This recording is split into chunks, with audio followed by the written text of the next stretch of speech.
untuk mendalami penangkapan 3 orang terduga teroris yang dilakukan oleh Detasemen Khusus 88. Dari data BPS tercatat, pengangguran di Indonesia mencapai 9,77 juta. Saudara, diskusi kebangkitan Partai Komunis PKI yang digelar di kawasan Sudirman, Jakarta berakhir ricuh. Pemirsa, Indonesia dan bangsa-bangsa lain sedang masuk ke dalam era globalisasi. Di era ini apa saja bisa terjadi, termasuk pergeseran budaya. Kita beralih ke informasi lain. Pasukan TNI memukul mundur kelompok kriminal separatis bersenjata atau KKSB yang selama ini beraksi di kawasan Freeport dan menguasai 7 kampung di distrik Tembagapura. Hingga saat ini TNI masih terus melakukan pengejaran. Assalamualaikum warahmatullahi wabarakatuh. Hai teman-teman, perkenalkan nama saya Nurul Muslimah dan saya Nurul Fausia. Kami berdua siswi SMA Negeri 7 Pindrang kelas 11 MIPA 1 kelompok B4. Sebelum lanjut ke materi, marilah kita berdoa. Berdoa dimulai. Bismillahirrahmanirrahim. Rabbi shrah li sadri wa yassir li amri wahlul 'uqdatam min lisani yafqahu qawli. Amin. Doa selesai. Langsung saja kita ke materi.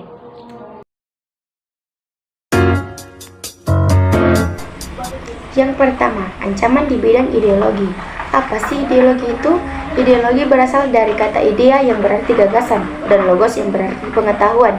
Jadi, ancaman ideologi itu merupakan ancaman yang dinilai mempunyai kemampuan yang membahayakan pemikiran masyarakat suatu negara, sehingga akan mengancam dasar falsafah negara yaitu Pancasila.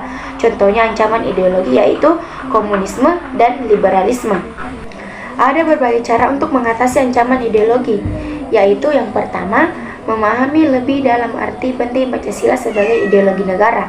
2. Menerapkan nilai-nilai Pancasila dalam berbagai aspek kehidupan. 3. Meningkatkan ketahanan masyarakat dalam menghadapi usaha yang dapat memecah belah persatuan dan kesatuan. 4. Menumpas berbagai gerakan separatis dan tegas.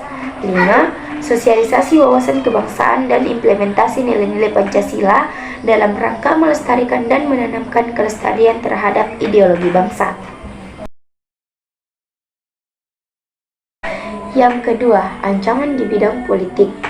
Ancaman di bidang politik terbagi menjadi 2, yaitu ancaman dalam negeri dan ancaman di luar negeri. Ancaman dalam negeri dapat berupa penggunaan kekuatan, seperti pengerahan massa atau separatisme, atau gerakan untuk memisahkan diri. Ancaman luar negeri dapat dilakukan oleh suatu negara dengan melakukan tekanan politik terhadap Indonesia, seperti intimidasi, provokasi, dan blokade. Cara mengatasi ancaman di bidang politik. Yang pertama, mengembangkan demokrasi politik. 2. Mengaktifkan masyarakat sipil dalam arena politik. 3. Memperkuat kepercayaan masyarakat dengan cara menggerakkan pemerintahan yang bersih dan berwibawa. 4. Memperkuat posisi Indonesia dalam kancah politik internasional. Yang ketiga, ancaman di bidang ekonomi. Ancaman di bidang ekonomi merupakan segala jenis usaha dan kegiatan, baik itu yang berasal dari luar maupun dalam negeri, yang dinilai mengancam dan membahayakan keamanan finansial, serta pertumbuhan ekonomi nasional bangsa Indonesia. Contoh ancaman di bidang ekonomi yaitu inflasi, pengangguran, korupsi, dan utang negara. Cara mengatasi ancaman di bidang ekonomi. Yang pertama, meningkatkan kualitas pendidikan dan keterampilan bagi setiap warga negaranya. 2. Menciptakan lapangan kerja yang bersifat padat karya. 3. Menerapkan beberapa kebijakan meliputi moneter dan non-moneter. 4. Melakukan pengawasan pada aktivitas ekonomi warga. 5. Meningkatkan pembayaran pajak. 6. Bekerjasama dengan pihak negara lain untuk mendapatkan donatur luar negeri. 7. Menciptakan pendidikan berbasis anti korupsi. 8. Membangun suplementasi hukum secara lebih kuat. Yang keempat, ancaman bidang sosial budaya. Ancaman bidang sosial budaya dibagi menjadi 2, yaitu ancaman dari dalam dan ancaman dari luar. Ancaman terhadap integrasi nasional bidang sosial budaya dari dalam didorong oleh faktor-faktor sebagai berikut, yaitu isu kemiskinan, isu kebodohan, isu keterbelakangan, dan isu ketidakadilan. Isu-isu tersebut dapat menjadi titik pangkal tumbuhnya permasalahan dalam bangsa Indonesia, antara lain separatisme, terorisme, kekerasan, dan bencana yang diakibatkan oleh manusia. Penyebab ancaman terhadap integrasi sosial budaya dari luar adalah pengaruh negatif globalisasi.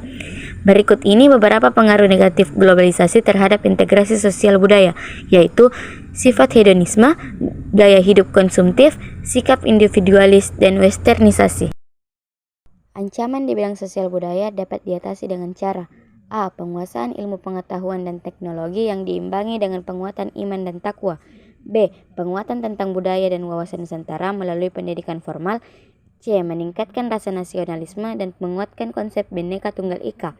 D. Melakukan penyaringan budaya dengan menggunakan nilai-nilai yang terkandung dalam Pancasila. Yang kelima, ancaman di bidang pertahanan dan keamanan. Ancaman di bidang pertahanan dan keamanan umumnya berupa ancaman militer. Ancaman militer adalah ancaman yang menggunakan kekuatan bersenjata dan terorganisasi yang dinilai mempunyai kemampuan membahayakan kedaulatan negara. Contoh ancaman bidang pertahanan dan keamanan dalam negeri yaitu 1. Upaya perubahan ideologi Pancasila. 2. Disintegrasi bangsa melalui gerakan separatis. 3. Makar atau pengkhianatan pemerintahan yang resmi dan konstitusional. 4. Pelanggaran HAM yang berpotensi membuat kerusuhan massal dengan skala yang besar.